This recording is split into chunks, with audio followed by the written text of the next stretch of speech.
જય શ્રીમન નારાયણ. રામાનુજદાસ શ્રીમાન ગટ્ટુ વેણુગોપાલ સ્વામી દ્વારા વર્ણન કરેલ શ્રીમદ ભગવદ્ ગીતાનું ગુજરાતી ભાષાંતર હું આપને કહી રહી છું. અધ્યાય 11 વિશ્વરૂપ સંદર્શન યોગ. શ્લોક 7. ઇહૈકસ્થં જગત કૃત્સ્નં પશ્યાદ્ય સચરાચરં મમ દેહે ગુડાકેશ યચ્છાન્યત દ્રષ્ટુમિચ્છસી. ઓમ. ગીતાચાર્ય શ્રી કૃષ્ણ પરમાત્મા અર્જુન સાથે આપણને બધાને વિશ્વરૂપ સંદર્શન યોગ શીખવી રહ્યા છે. પરમાત્મા કહે છે, અર્જુન, સમગ્ર બ્રહ્માંડને મારા આ વિશ્વરૂપમાં જો. ઉપરાંત તારે અન્ય જે કાંઈ પણ જોવાનું હોય તો તેને પણ મારા વિશ્વરૂપમાં જો. આ બધું મારા વિશ્વરૂપના એક ખૂણા માત્રમાં છે. આ પ્રમાણે શ્રી કૃષ્ણ પરમાત્મા અર્જુનને તેમના દિવ્ય વિશ્વરૂપના નાના ખૂણામાં સમસ્ત ગતિશીલ અને સ્થાવર પદાર્થો સાથે સમગ્ર બ્રહ્માંડ બતાવી રહ્યા છે. ચાલો આપણે શ્રી કૃષ્ણ પરમાત્માના વિશ્વરૂપને ધ્યાનમાં રાખીને સમગ્ર વિશ્વમાં આપણે જે કાંઈ પણ જોઈએ છીએ તે શ્રી કૃષ્ણ પરમાત્માના વિશ્વરૂપના નાના ખૂણામાં જ સમાયેલું છે તે સમજીએ. શ્રી કૃષ્ણ પરમાત્માનું શરણ લઈ આપણા જીવનને અર્થપૂર્ણ બનાવવાનો પ્રયાસ કરતા ચાલો આપણે બધા શ્રી કૃષ્ણ પરમાત્માના શબ્દોનું આ શ્લોક સ્વરૂપે પુનરાવર્તન કરીએ. ઇહૈકસ્થં જગત્કૃત્સ્નં પશ્યાદ્ય સચરાચરં મમ દેહે ગુડાકેશ યચ્છાન્યત દ્રષ્ટુમિચ્છસી. શ્રી કૃષ્ણ પરમાત્માએ આખી ભગવદ્ ગીતાનો સાર અધ્યાય 18ના શ્લોક 65 થી 70માં 8 ઉપદેશ દ્વારા કહ્યો છે.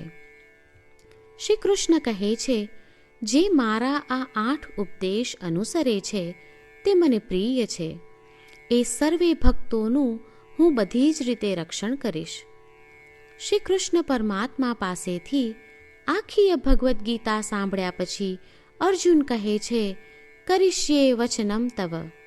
એટલે, કૃષ્ણ, હું તમારી આજ્ઞાનું પાલન કરીશ. તમે કહો છો એમ કરીશ. અને આથી જ શ્રી કૃષ્ણએ દરેક પ્રકારના યશ અને વિજય અર્જુનને આપ્યા છે. તો ચાલો આપણે પણ પરમાત્માને 8 વાતો પાળવાનું વચન આપીએ. પરમાત્માને આપેલા વચનથી મોટી કોઈ પૂજા, તપ કે યજ્ઞ નથી.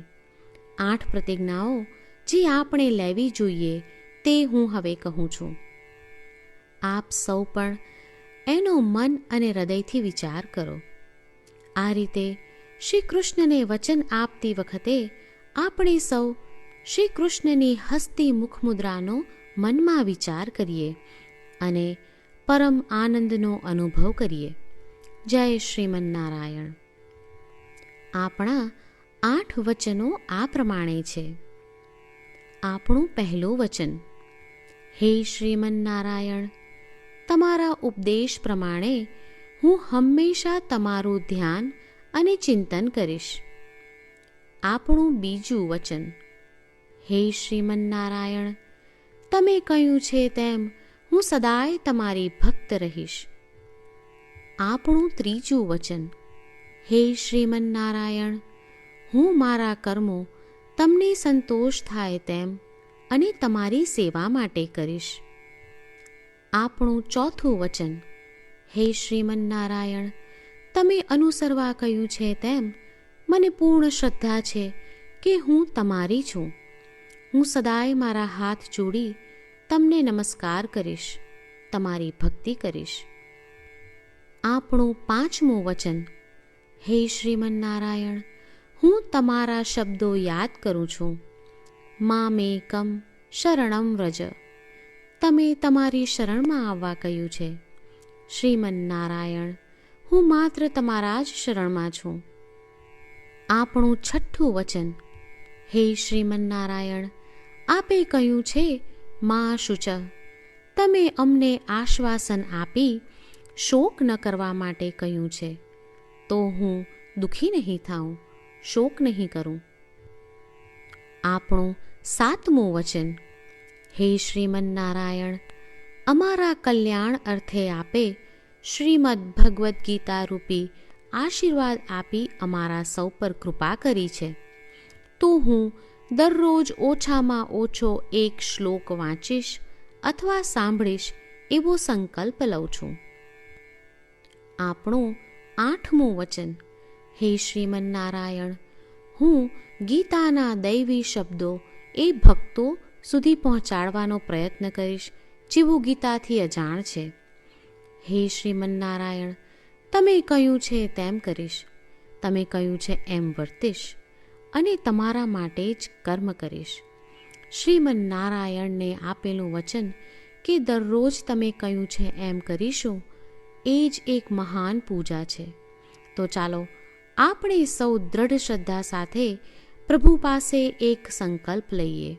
શ્રીમન્નારાયણ, કરીશ્યે વચનમ તવ. શ્રીમન્નારાયણ, હું તમારી આજ્ઞાનું પાલન કરીશ. સર્વમ શ્રી કૃષ્ણાર્પણમસ્તુ. જય શ્રીમન્નારાયણ. ઇહૈકસ્થં જગત કૃત્સ્નં પશ્યાદ્ય સચરાચરં મમ દેહે ગુડાકેશ યચ્છાન્યત દ્રષ્ટુમિચ્છસી. ઓમ.